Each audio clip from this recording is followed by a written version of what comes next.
ராஜியோட அப்பாவும் வந்துடுறாரு. அடுத்து ராஜி பக்கத்தில் அவங்க அப்பா வந்து நின்றுட்டு குமார் கிட்ட கேட்டு என்னடா பிரச்சனை அப்படிங்கிறாங்க. ஒன்றும் இல்லை பெரியப்பா, நானாட்டி சும்மா இருக்கேன், இவன் வந்து என் மகன்கிட்ட வம்பு இழுத்துட்ருக்கான் அப்படிங்கிறான் குமார்.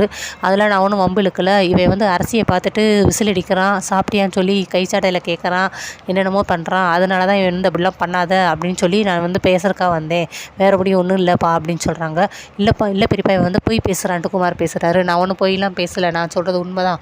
அங்கேருந்து கத்தி கேட்டேன்னா வீட்டில் இருக்க எல்லாருக்கும் தெரிஞ்சு 2 வீட்டுக்கும் பெரிய பிரச்சனை ஆயிரும், அதனால தான் நான் இங்கே வந்து பேசுகிறேன், இவனை கொஞ்சம் கண்டித்து வைங்கப்பா அப்படின்ட்டு ராஜி போயிடுறாங்க.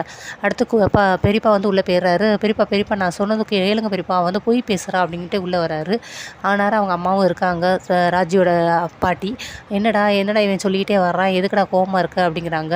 அவன் என்ன பண்ணான்னு கேளுங்கம்மா, என்னடா பண்ண, என்னடா செஞ்ச அப்படிங்கிறாங்க. நான் ஒன்றும் செய்யலை அப்பத்தா, நான் ஒன்றும் செய்யலை அப்படின்னு சொல்லி குமார் திருப்பி பேசுகிறான். ஆனாலும் வீட்டுக்குள்ளே இருக்கிற ராஜி பெரியம்மா, ராஜியோட அம்மா, ராஜியோட சித்தி எல்லாருமே வந்துடுறாங்க.